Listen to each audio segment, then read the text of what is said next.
Espresso ar Elisu Kļaviņš. Koncentrēta saruna par aktualitātēm juridiskajā jomā.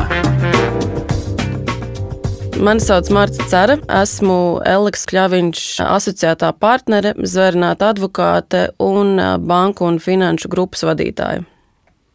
Jā, labdien, Marta! Šodien mēs runāsim par tādu visai interesantu un drīzumā droši vien aizvien aktuālāku tēmu kā digitālais eiro, kas nav gluži tas pats, kas jau mums šobrīd labi zināmā un pazīstamā bezskaidrā nauda, bet kaut kas pavisam cits, un ar to arī es gribētu sākt, vaicājot Martai, kas tad īsti ir digitālais eiro, ko šis jēdziens nozīmē?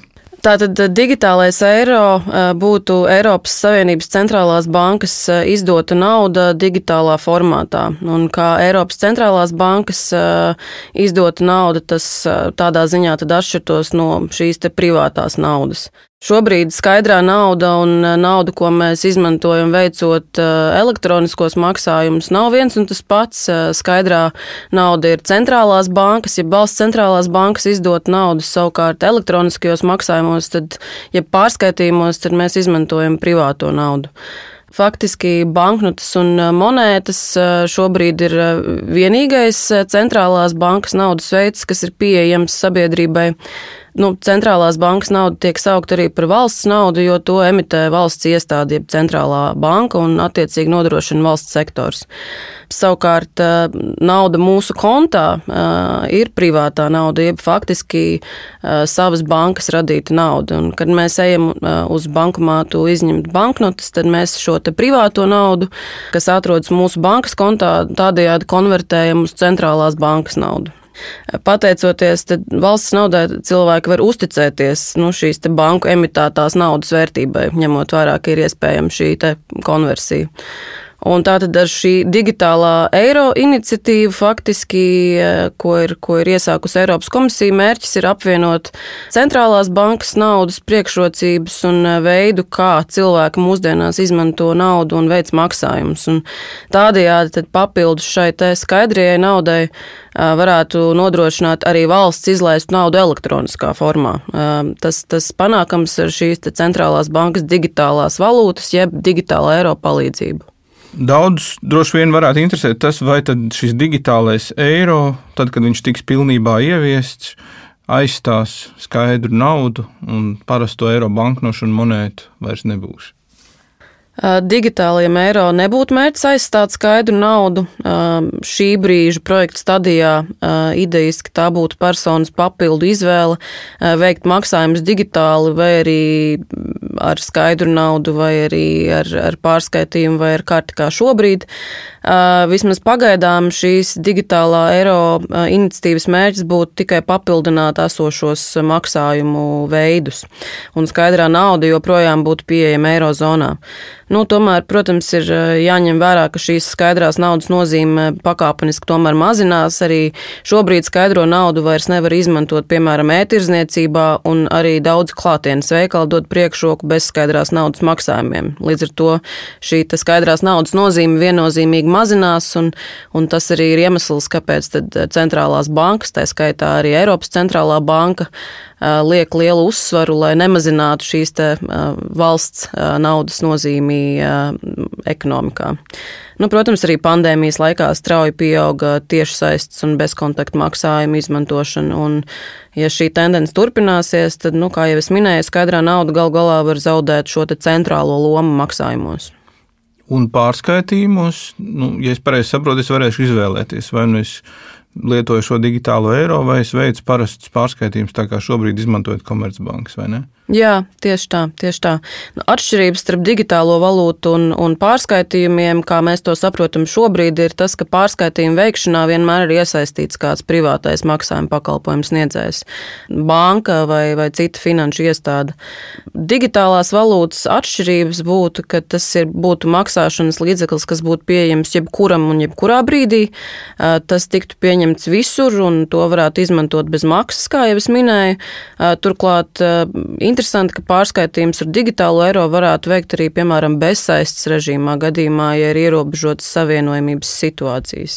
Vai ir vēl kaut kas, kāpēc patiesībā sakot, ne tikai Eiropa, bet arī citas valstis strādā pie savas digitālās naudas. Ir dzirdēts par projektu pie digitālās juaņas, kur Ķīna strādā un arī citas valstis. Kas ir varbūt vēl tie mērķi būtiskākie vai ieguvumi cilvēkiem un biznesam, kas tad būtu no šādas digitālas naudas emisijas?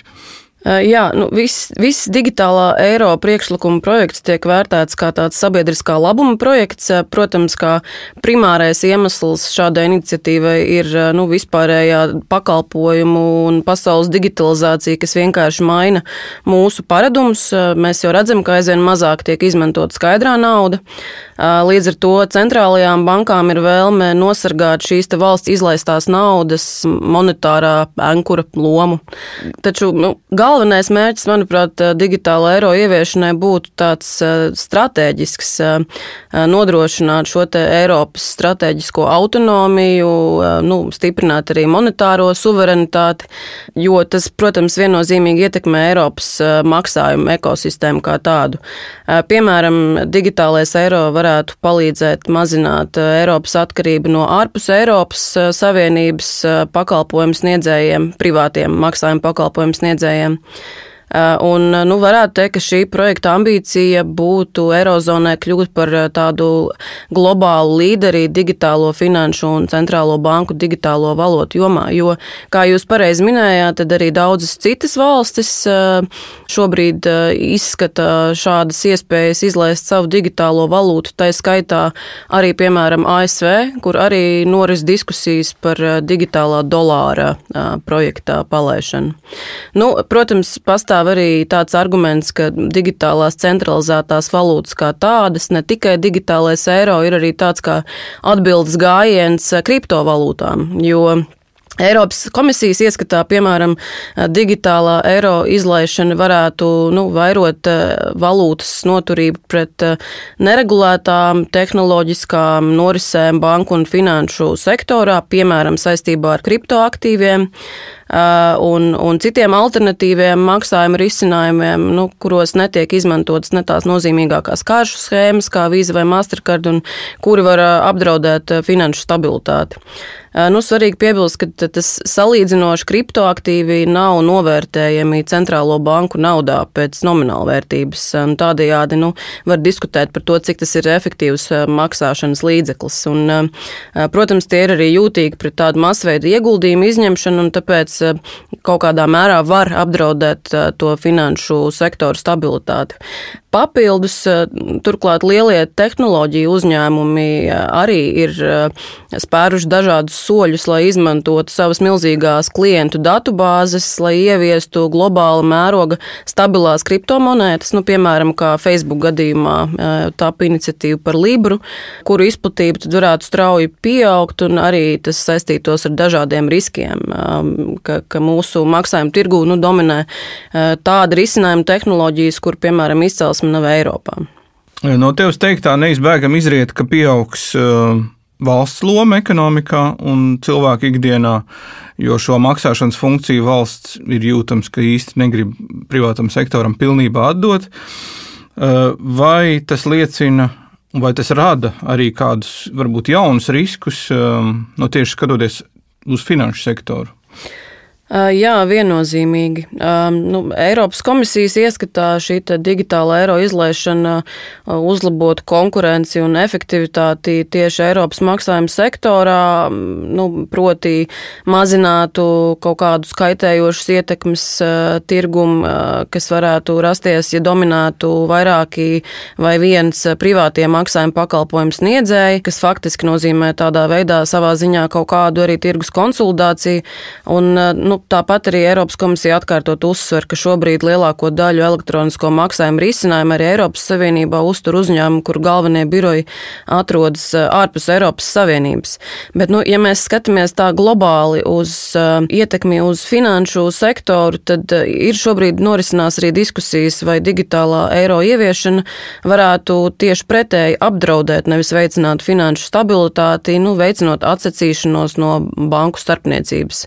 Digitāla digitāla eiro ieviešana tīri teorētiski varētu apdraudēt finanšu sistēmas stabilitāti, piemēram, ja banku noguldījumi tiek aizstāti ar šīs elektroniskās valūtas turējumiem un tādējādi tiem izveidojās labvēlīgāki nosacījumi. Būtiski piebilst, ka šajā saistībā, ka šis digitālā eiro pakalpojums būtu bezmaksas atšķirībā no esošiem maksājuma pakalpojumiem. Tādējādi samazinoties noguldījumiem, tad var palielināties arī banku sistēmas aizdevuma izmaksas, un tas savukārt var ietekmēt privātā sektora kreditēšanu, gan apjoms, gan arī procentu izmaksas. Šīs augstākās finansēšanas izmaksas un lielāka nenoteiktība par finansējumu nākotnē var tad kopumā atsaukties gan uz banku sistēmas stabilitāti, gan arī uz ekonomiku.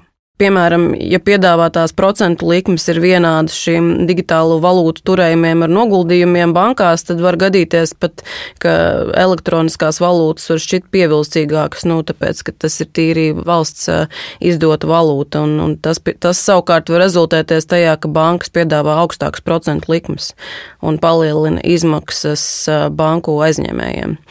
Taču Eiropas komisija ir apskatījusi arī šo sistēmisko savā ziņā risku, un, lai samazinātu to, tad šī brīža Eiropas komisijas izsludinātais digitālā eiro ieviešanas likumprojekts paredz, ka centrālās bankas varētu ierobežot šo izdotās elektroniskās valūtas apjomu, ko privātpersona vai uzņēmums var turēt īpašumā. Proti šobrīd šis apjoms būtu ierobežots līdz 3000 eiro. Tas mērķis ir, lai samazinātu jebkādus iespējamos draudus, ko finanšu sistēmai varētu radīt digitālais eiro, un tā apjoms, ko lietotāji varētu turēt savos kontos, tad šis apjoms tiktu ierobežots līdz 3000 eiro, lai tādējādi arī, piemēram, krīzes laikā novērstu šo banku noguldījumu aizplūti. Tātad tas secinājums ir, ka šī brīža digitālā eiro priekšlikums ir faktiski paredzēts tādiem mazākiem maksājumiem, nelieliem maksājumiem. Vai tas nozīmē, ka bankām faktiski jāgatavojas pamest finanšu tirgus un viņām īsti vairs nebūs tur vietas? Nē, viennozīmīgi nē. Dažus praktiskos aspektus saistībā ar digitālā eiro izplatīšanu un piekļuvi tam principā ir plānots nodot ārpakalpojumu sniedzējiem. Tie gan, protams, būtu jāpakļauj stingrai eiro sistēmas uzraudzībai, taču šie ārpakalpojumu sniedzēji jeb starpnieki būtu, piemēram, bankas un citi maksājuma pakalpojumu sniedzēji. Šīm bankām un maksājuma pakalpojumu sniedzējiem tad būtu uzticēta loma digitālā eiro izplatīšanā. Savukārt pretīm šie starpnieki savukārt saņemtu kaut kādu ekonomisko stimulu jeb kompensāciju par šīs valūtas izplatīšanu. Faktiski Eiropas komisijas sagatavotais likumprojekts nosaka, ka bankām jeb citām finanšu iestādēm, kas izplatītu šo digitālo eiro, pēc to klientu pieprasījumu būtu jānodrošina digitālā eiro maksājumu pamatpakalpojumu. Attiecīgi bankām tāpat būtu pienākums sniegt visus šos gala lietotāju pakalpojumus.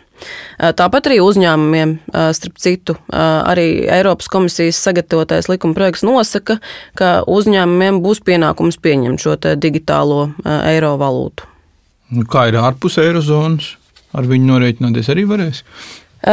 Šobrīd likumprojekts paredz ļoti lielu sasaisti tieši, protams, ar eirozonu, proti ar valstīm, kur ir ieviests eiro un šo digitālo eiro projektu, taču uzņēmējiem un personām, kas atrodas ārpus eirozonas, iespējams būs lietot šo digitālo eiro gadījumā, ja viņiem būs atvērts maksājuma konts kādā no eirozonas bankām vai maksājuma pakalpojumu sniedzējiem. Cik es saprotu, šovasar Eiropas komisija nāca klajā ar likumdošanas iniciatīvu šajā jautājumā, un ir tā publiskā telpā izskanējis, ka kaut kādi pirmie testi, digitālā eiro testi varētu notikt 2026. gadā. Kur mēs atrodamies šobrīd šajā projektā, cik viņš ir tālu vēl un kas ir jāizdara, lai digitālo eiro ieviestu? Eiropas komisija 2023. gada jūnijā sagatavoja tiesību aktu priekšlikumu digitālā eiro ieviešanai. Šī gada oktobrī savukārt noslēdzās 2 gadu ilgs projekta izpētes posms, un 18. oktobrī Eiropas centrālās bankas padome apstiprināja digitālā eiro ieviešanas projekta nākamo 2 gadu ilgo priekšdarbu posmu. Tagad Eiropas centrālā banka kopā ar Eirozonas nacionālajām centrālajām bankām turpinās darbu pie digitālā eiro ieviešanai nepieciešamo tehnisko risinājumu un darbības kārtības izstrādes un testēšanas. Un tā tad vēl gaidāms darbs gan pie likumdošanas izstrādes, gan arī izstrādes procesa, lai Eirozona būtu šādu inovāciju gatava ieviest. Un ieviešana, iespējams, runa varētu būt par 2028. gadu. Liels paldies Martai Cerai par šodienas sarunu, un tad gaidam digitālo eiro. Paldies! Espresso ar Elisu Kļaviņš. Koncentrēta saruna par aktuālitātēm juridiskajā jomā.